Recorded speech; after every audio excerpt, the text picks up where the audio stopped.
What's up? We're here. What's up, man? We're here. Cheers.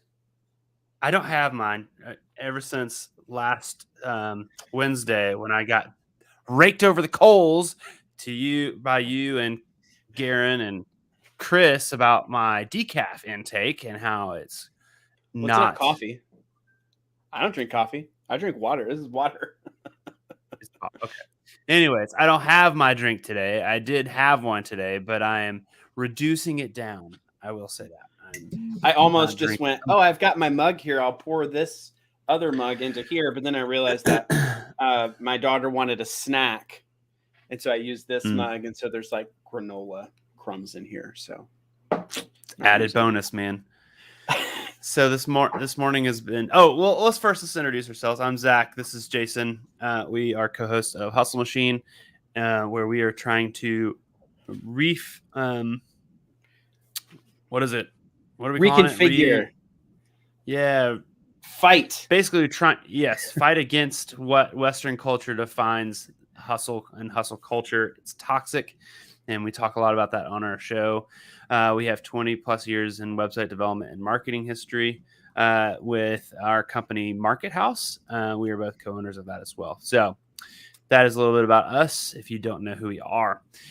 To start this thing off, I put in the private chat that I had a gross story. And so I'm just sitting here wondering, what is it? Well, you know about this because my son came in on one of our meetings the other day and said, "Dad, there's a dead bird in the water." I was like, "What?"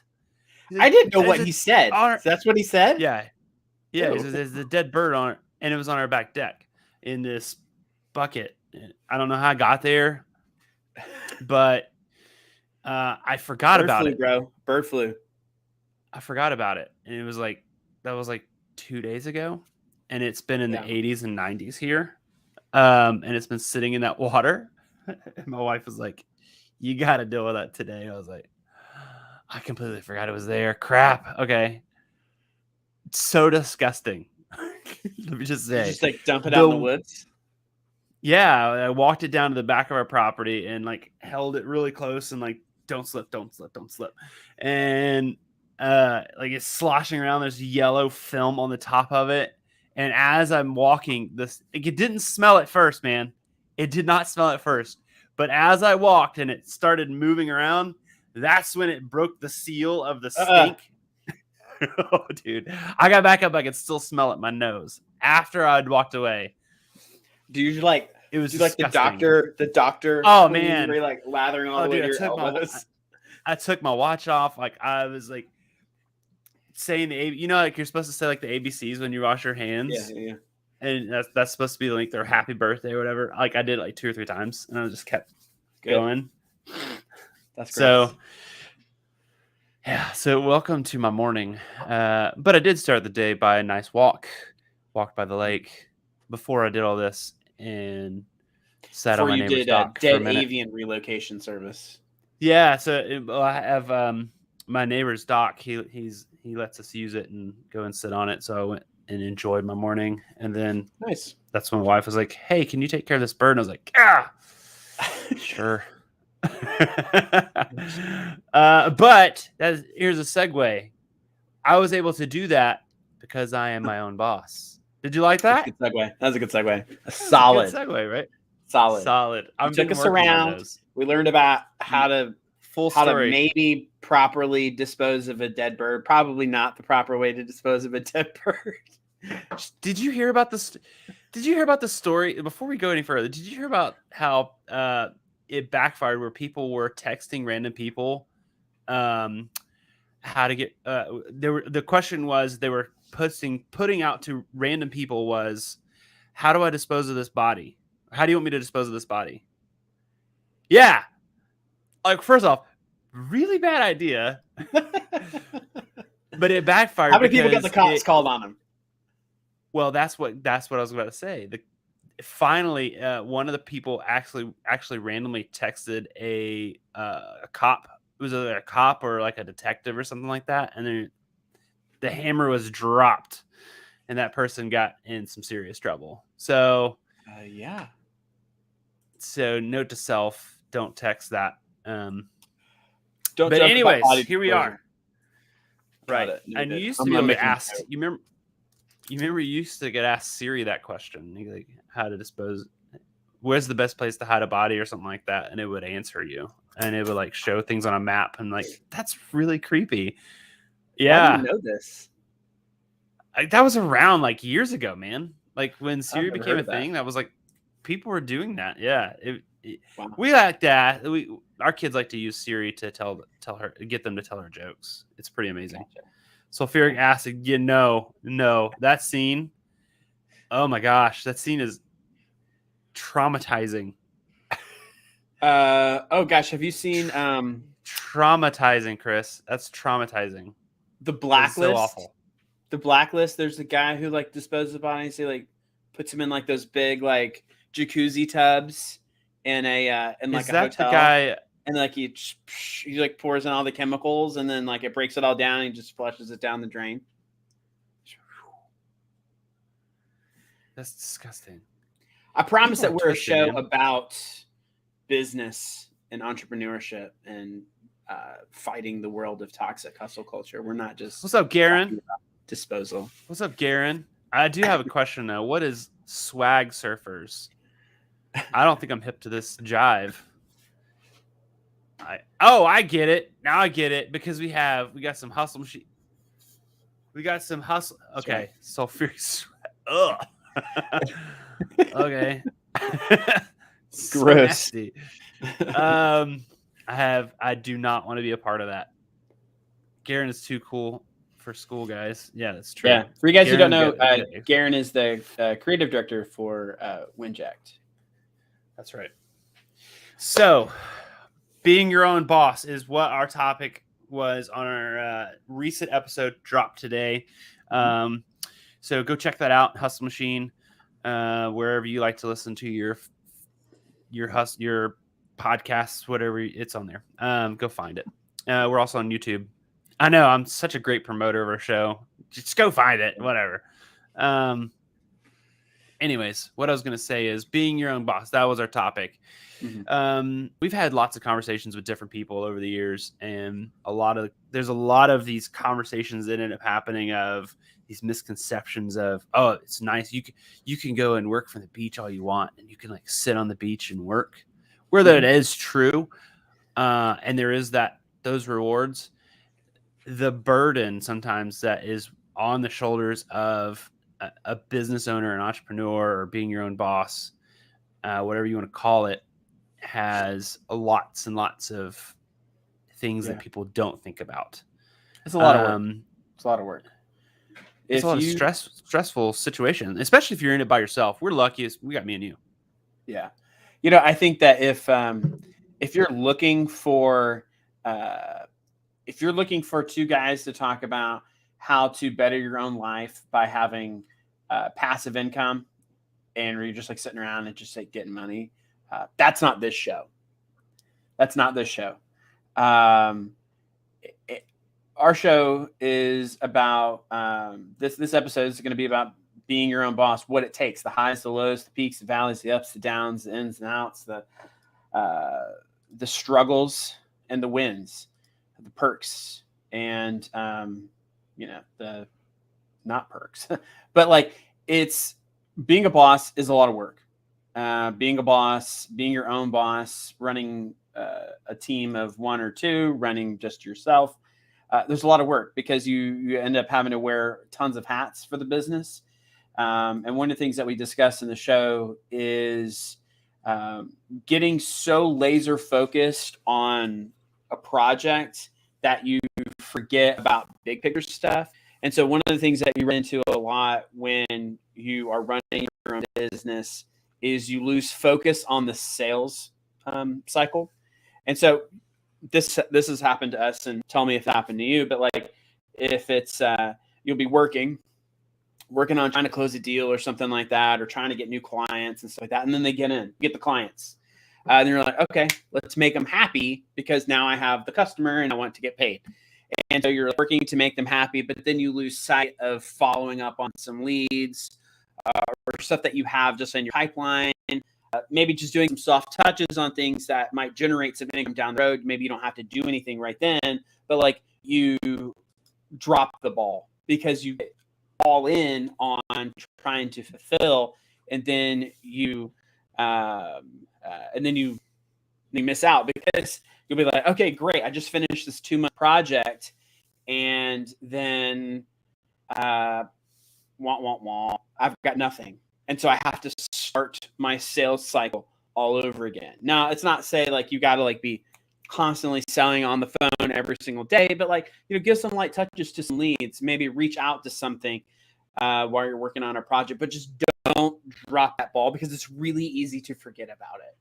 It's really easy to get into customer service mode and working with your clients that you have, and to forget about the long game of making sure that you still have some leads and some business coming in the door.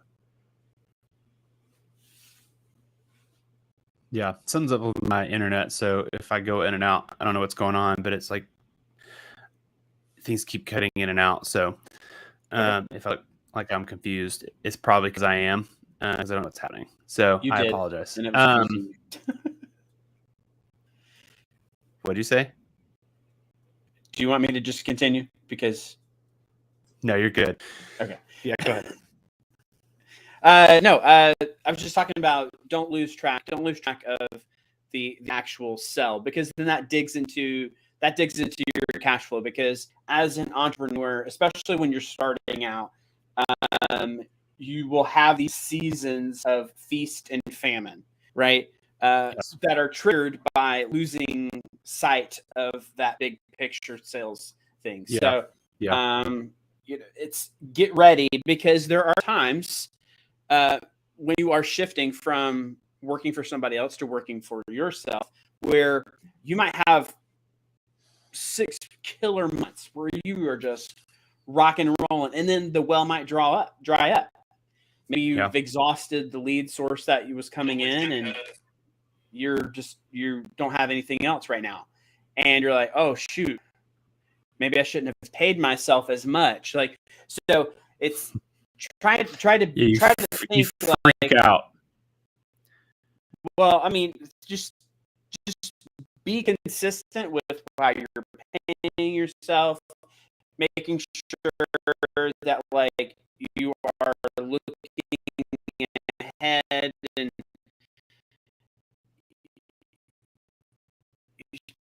I don't know, just don't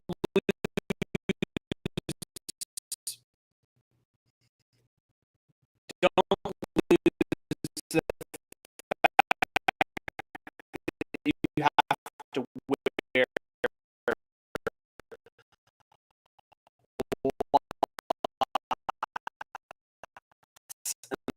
lots of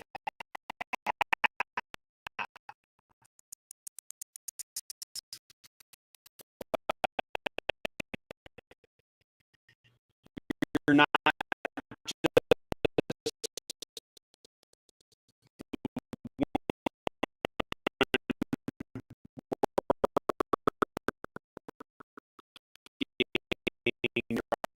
also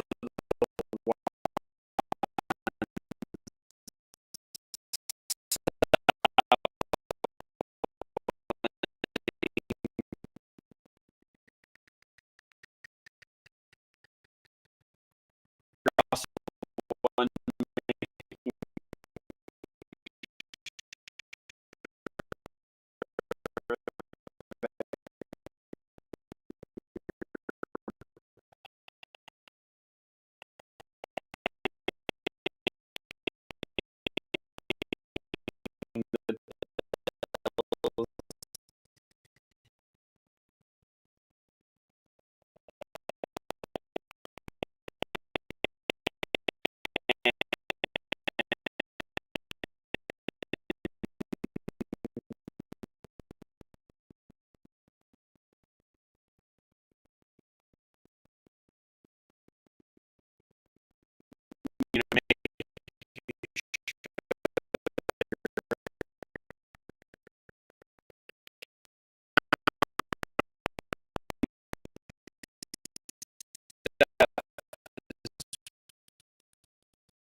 at them and maybe develop a relationship down the road. But, you know,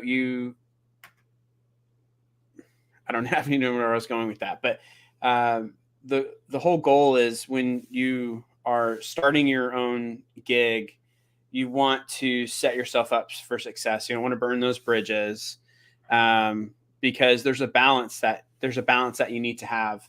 And if you just are focused on jumping in and making money, that's not, I don't think that's the best way to start. I think the key to getting started is making sure that you have focus on the things that matter. And so like you start your own business because you want to do that for fun. You want to have, you want to seek your own joy, and you want to have flexibility in your life. I mean, those were big ones for me. And, you know, I think that there's a lot of joy that comes out of being your own boss. Now, and there's stressors too. We just talked about those, but I mean, what are the other wins for you when it comes to the fact that we're business owners? Well, I think let's just set the stage for reality for people who are not entrepreneurs and people who are, and what that looks like. So, yes, we were wearing many hats. That is a true fact. We are but the thing is, what you just said is we're pursuing what brings us joy, what makes us happy, what we wake up. I make the joke several times of, well, it's not the joke. It's reality for us. And when we have our morning Monday meetings, I'm usually like ready to go, like amped up, geared up, ready to go. And the rest of the team's kind of like, oh, okay. But the thing is like, it's not that they don't like what they do. It's more of they're not boring people like I am. But I get excited to wake up and get going and sit at my desk and get the things done that I need to get done. Like, I'm excited about, because I love it. And not everybody's in that situation. But at the same time, there's months, especially early on, where we didn't get paid. You know what I mean? Like our team got paid, and we took care of the people we needed to take care of. But there was times where we needed to just like take care of the things we need to take care of, and we'll take care of ourselves later. And I think that's the reality that most people don't understand about entrepreneurs and business owners is there is this pressure of a lot of times they're the last ones to take care of themselves. Mm-hmm. And it's not like we're trying to be heroes. It's more of like, we got to take care of them. If we need to live off rice and beans for a little while to keep our dream going, let's do it. That's fine. But I think a lot of people don't understand that, and they just see the glitz and the glam. Like, oh, well, you can go and make as much money as you want. You don't have to ask for a raise, which we talk about that. Yes, you're right. I don't have to. If I want to make more money, I just go make more money, and it is what it is. I could go and do that, and we do that, but you don't look at all the stresses that come with running your own business. The things that even now we discover new things every day. There's new things that will pop up and you're like, oh, okay. This is tough. This is really tough. But at the end of the day, it's worth it to us because we do love what we do. There are aspects of things that we do every single day as business owners that we don't love. We hate accounting. We hate, which is funny is we hate sales. We're not geared as salespeople. We do it. It's not our favorite thing. We're good at it. But we don't enjoy that. But we also understand that it's part of the gig. It's part of what we signed up for. Yeah. So I think it's really easy for people to step back and look at people who own their own business or run their own business or an entrepreneur and say, man, it must be nice. It is nice, but you have zero clue the crap that we have to go through.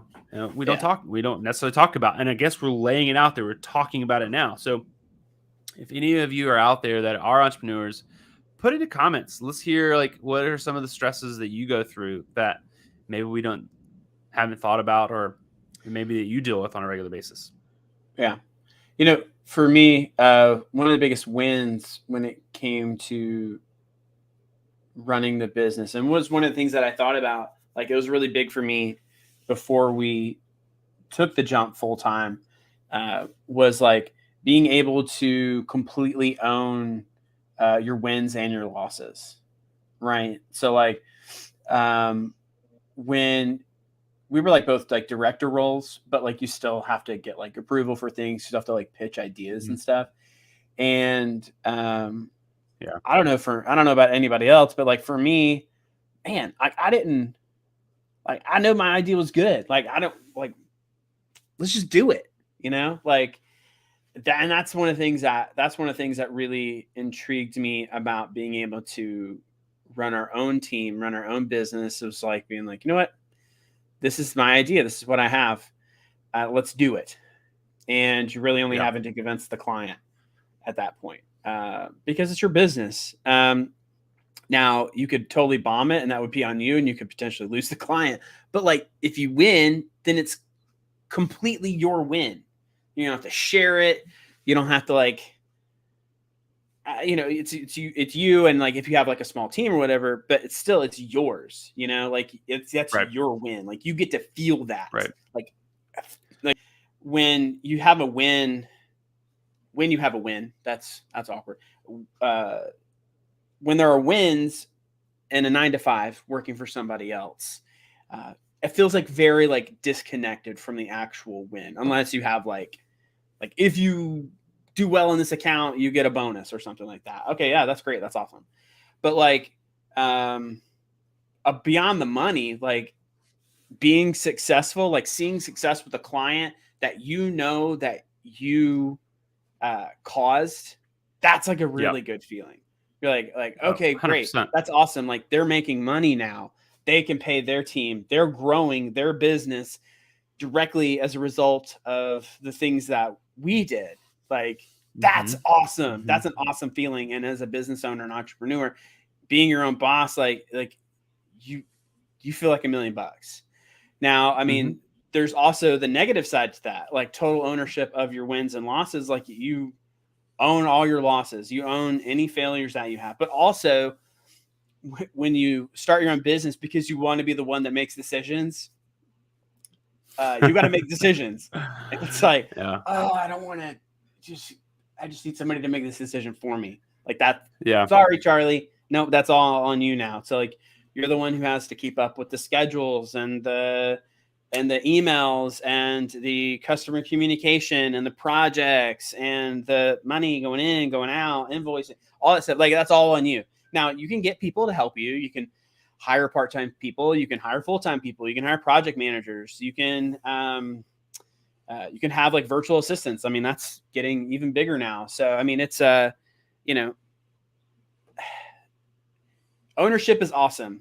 Ownership of every part of the business has its definite ups and downs, but I feel like when you get those wins, it just reminds you why you did it. And you're like, this is why I'm playing this game. Right. This is why I'm in it. Yeah. This is why I'm in it. I think we had some, put up that last, put up that last one, Chris. Cause this reminds me of a conversation I had yesterday. Learn to love the losses. It's merely just a pause and an opportunity to get it right. Yeah. So yesterday I had a conversation with a friend of mine who had a tough loss with their business. It's not really a business. It was like their career. And I remember telling them, like, there's a reason you were there. There was a reason why you were there for in the position you were in for a while. And it was, don't consider it a loss. Don't consider what happened and the situation you were in and everything that happened as a loss. Look at it as an opportunity to learn from it and grow from it, and take that opportunity as motivation and encouragement. So if you look at it as purely a negative situation, it's going to drag you down into the dumps. You're going to get stuck. You're not going to make any forward progress. But when they talked about the other passions they had, I said, what happened in this situation, the things that you just told me you were passionate about, take the losses that happened in this one and use it as fuel to motivate you to push harder on the passions that you really want to go after.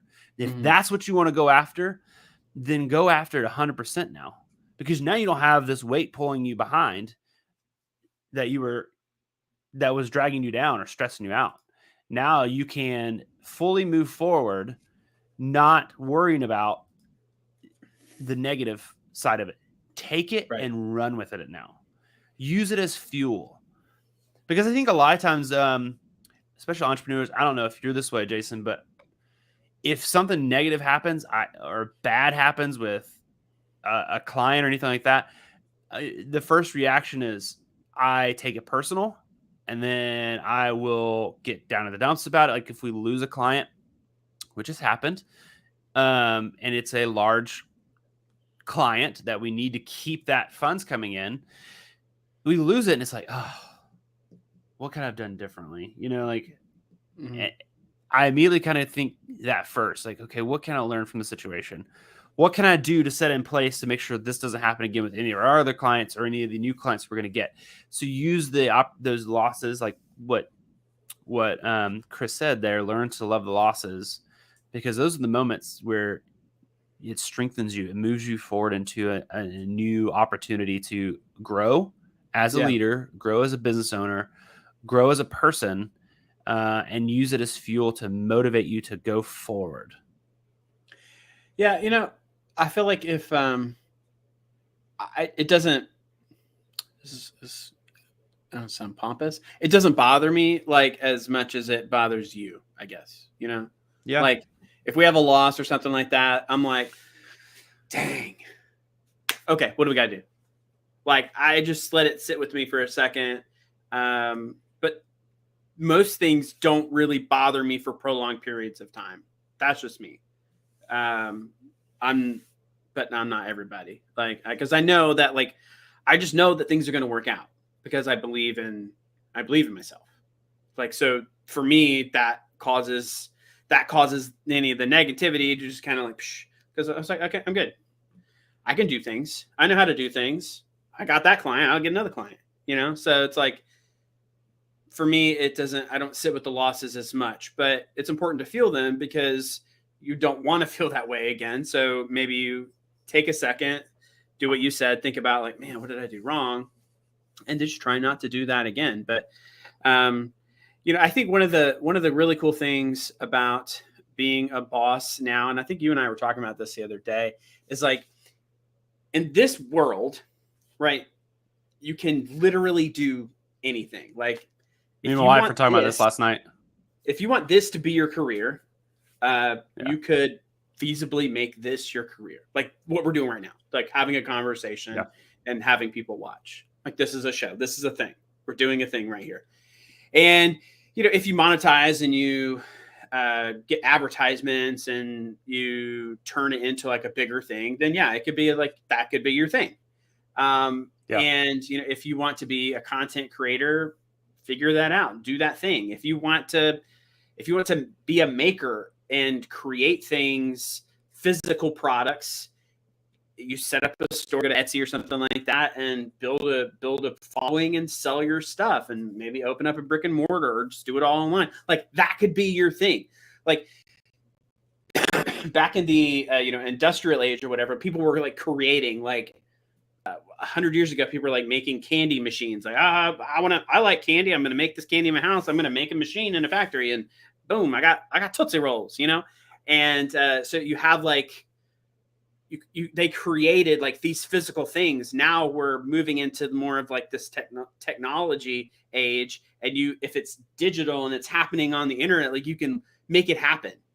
And that's it's more of like I think we're seeing the age of entrepreneur now. Exactly. Like, it's like the entrepreneur or creative. It's almost like we're in a creative revolution. Like you had the industrial revolution. Now you have like the creative revolution, or like the entrepreneur revolution. And I think it's because traditional workplace or traditional jobs are frustrating to people. And now you see what they can do with the internet. Like I think I was telling you the other day, where I saw a thing on Instagram of this lady is living out by choice. She's living and going around the country, living out of her Prius. And so she documents the different places she's going to. And that's her job. That's her job now. Like she gets sponsors from like Toyota and Michelin and like big name companies. I'm not like talking like Joe Bob's, hat factory. That it's not like that. It's like legit companies that are taking notice and saying, we'd like to do some sponsored posts or sponsored things with you. And to your point, I think because of that, if you let's full circle on that, because there is so many new opportunities for you to make money with your skill set, with the things that you're good at, go be your own boss. Go do it. Yeah. If that's an aspiration for you. Now, some people don't like it. I had a conversation with a relative, and I think that they would do very well as an entrepreneur. Mm-hmm. And I was like talking about that, and they were like, I like the comfortability of being able to be in a company and go and do my job there. It's because they're so analytical.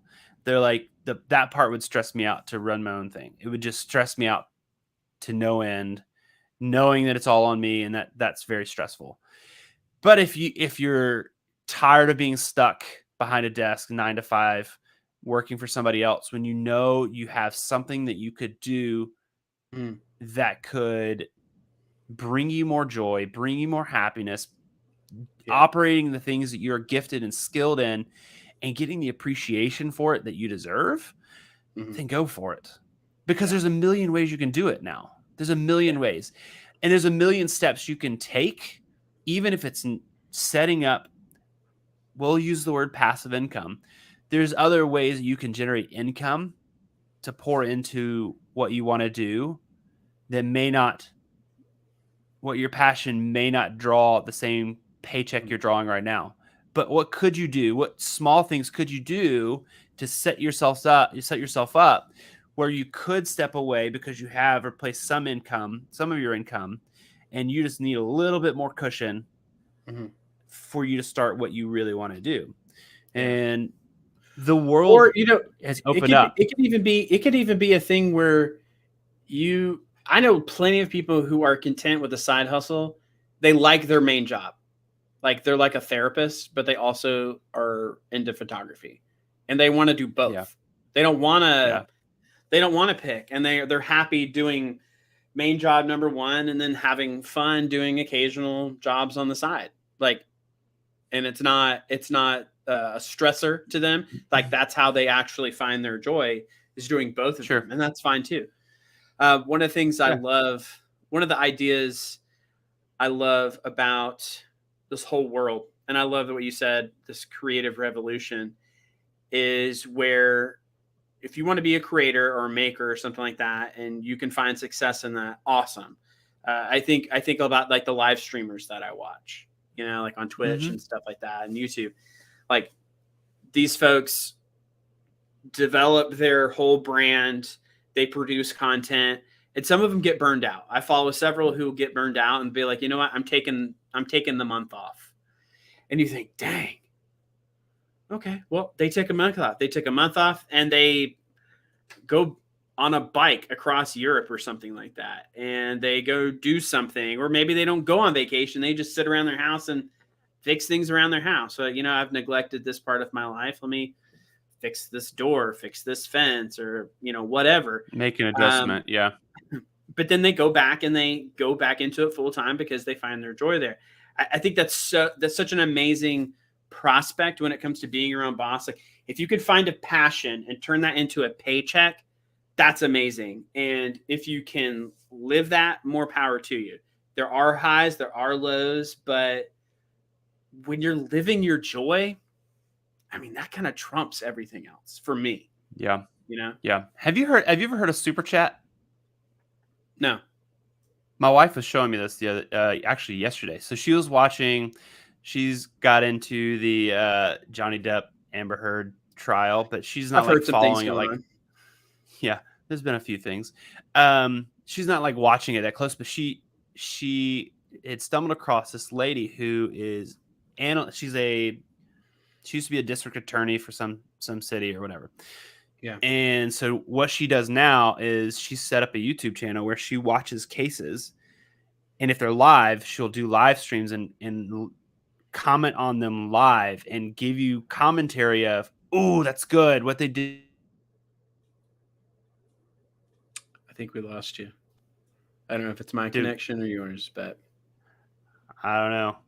Yeah. So what she was doing was she uses Super Chat, and people can donate money to hear her commentary. So the whole time that people are commenting, it'll pop up. It'll leave the person's comment, and it'll say that they donated $5 and they have their comment. And like, is this on YouTube? Yeah. Well, I yeah, think they were doing on. Yeah, I didn't know what it was called, but yeah, I've seen that where you can put money behind a chat. Yeah. Yeah, and so like you see people. So this lady, all day yesterday for 8 hours, only commented on the trial. She would take breaks when they would take breaks, so she would go to the bathroom when they would take breaks or eat lunch or anything like that. But for an entire 8 hours, she sat and did that, and got paid for it to just sit there and comment and well, it's like she's like an internet Nancy Grace. So it's like she's giving like commentary on it, but she's like her own news channel essentially. Right. Amazing. Awesome. Do it. More power to her. That's what I'm saying. And like what Chris said, that what small things can you do to move things forward? That's a small thing you can do. Like if you have the time, find little pockets like that. Is there something you like to talk about? Create something that you could talk about that over and over and over again. And enjoy talking about it and learning new things about it.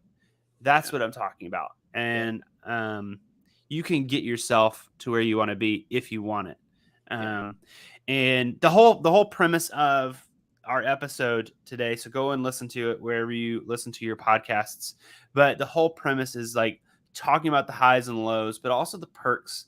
And we want to just encourage anybody that's out there that may be thinking about getting into it. Just know what's real, what's reality, what's difficult. I know it's not going to be a cakewalk. No one walks into entrepreneurship saying this is going to be the easiest thing I've ever done.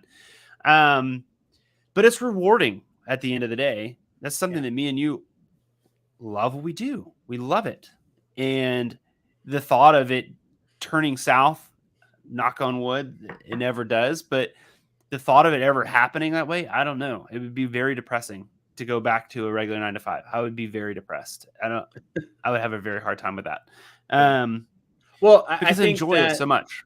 Yeah. I think that I have always been a proponent for somebody seeking joy in what they're doing. So like if years ago, I originally got into t-shirts and design and stuff like that, but I got on the actual like making of it. And I was like, yeah, I really think that t-shirts are awesome.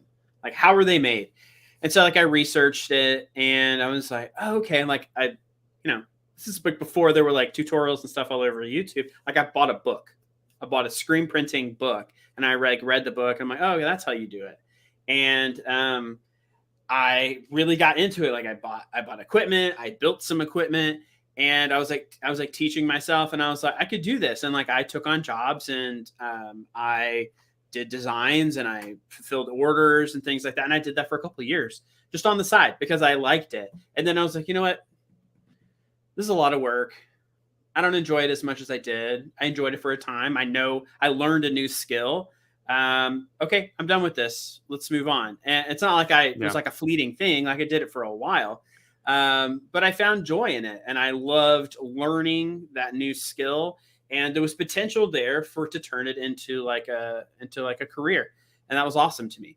And just like this, our gig here for Market House, that started as a side hustle. I was freelancing, you were freelancing, and you were like, you know what, we could probably take on more business if we work together.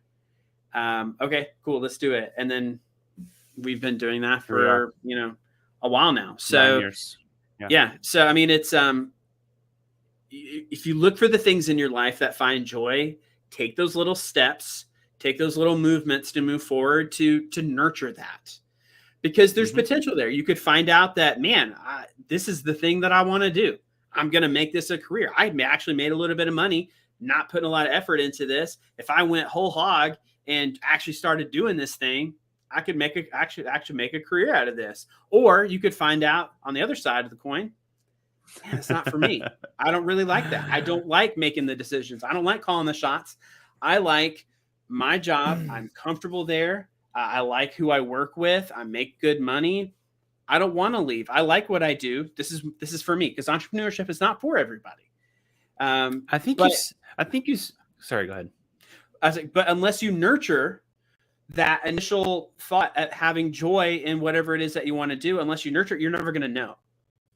And gosh, don't live with the not knowing. Just give a little bit of nurture, right? Give it a little bit. What was that clip you sent me? It's real. It's from a movie. It was George Clooney, and I forget the other guy's name. In those J.K. Simmons.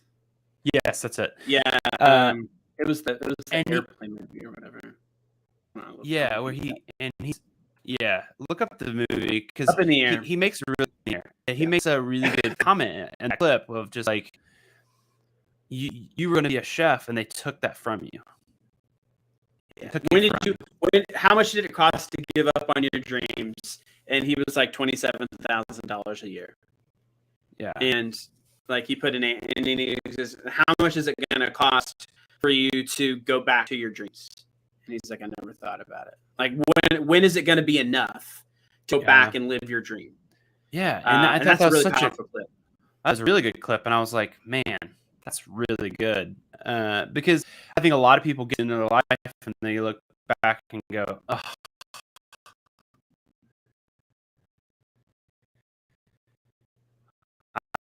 I wish I would have done that.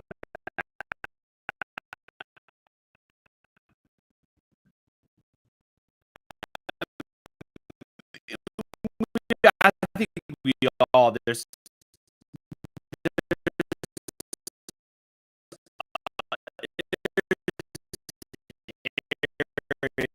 in everybody's life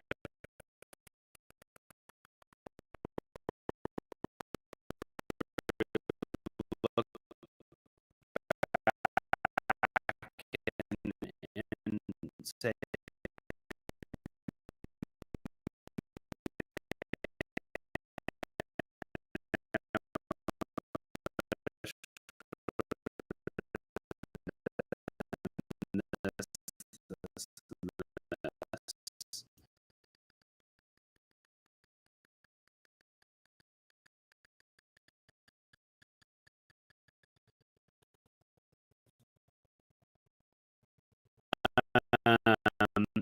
even now,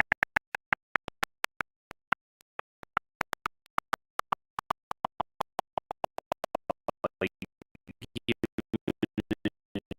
our age now, like, go back and say, man, in high school, I wish I would have done this. In college, I wish I would have done this.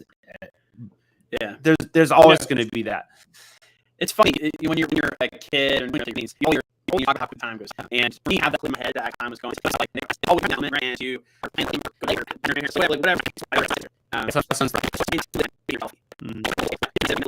Maybe develop level is laughable to college that you have a brain wise enough to go, oh, what I want to do when for the rest of my life. Like, no, 18-year-old. It's amazing that some people have this vision that they want to be a doctor, for example, and they go to school and they become a doctor, and that's what they do for their whole life. Like, that's what they are.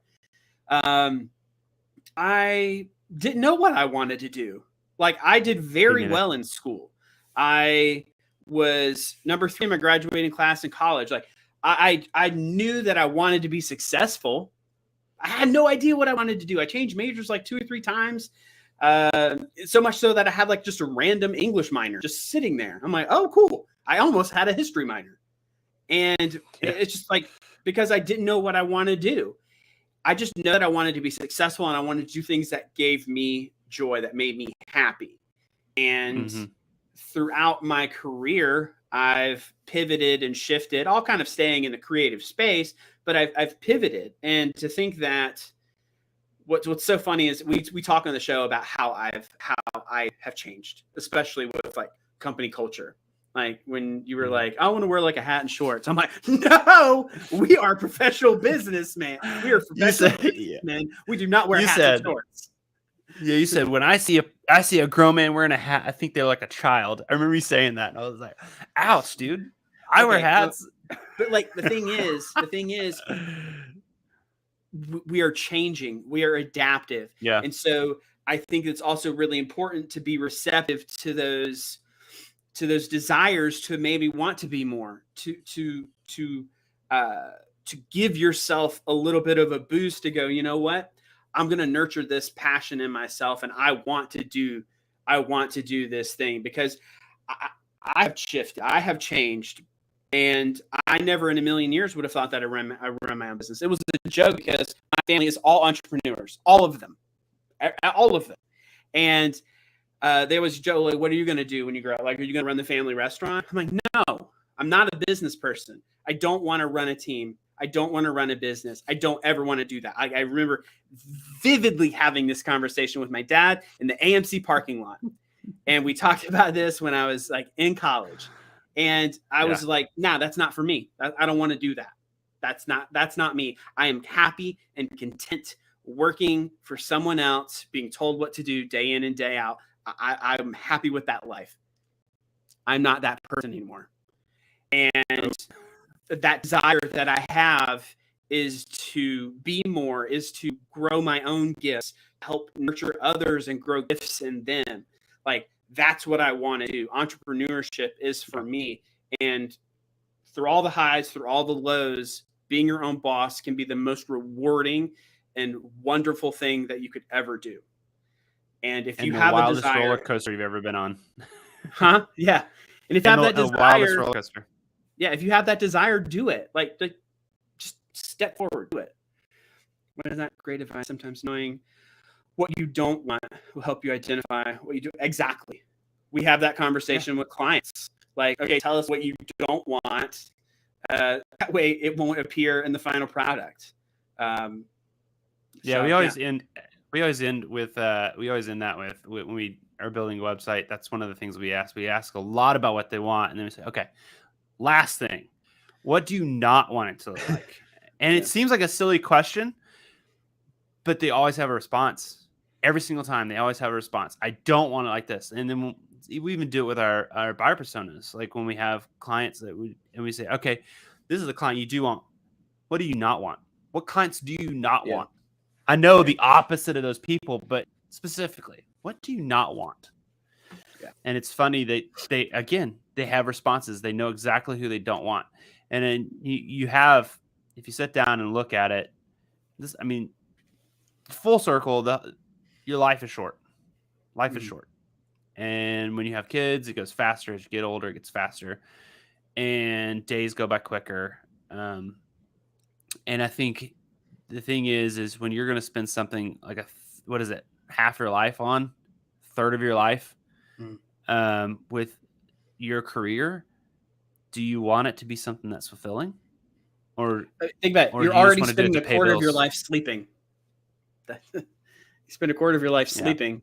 So some of us, unless you have little kids, then part of that's not. I think the bulk of your sleeping happens when you're a teenager, and then after your kids are out of like the sleeping difficulty phases. Yeah. But anyways, so go after the whole story is go listen to our episode. We talk a lot about what it's like to be an entrepreneur, what it's like to be a business owner, what it's like to be your own boss, the struggles, the highs and lows, all of that is discussed. And we just want to give you guys, if you're out there on the fence trying to figure out if this is what you want to do, what could you do? Just start making those small steps. Make those small steps forward and just go after what you want to do. What's holding you back? Yeah. Find out what's holding you back, attack that first, and then go forward. No, I am not related to Jason Tatum, which is funny because there's Jason. I'm Zach. He's related, however, His to first Channing name- Tatum. That's his uncle. Yeah, he's my cousin. You ruined it. He's your cousin uncle. How did I ruin it? He's my cousin. He's not my uncle, man. He is my cousin. I'm serious. He's not your cousin. Anyways.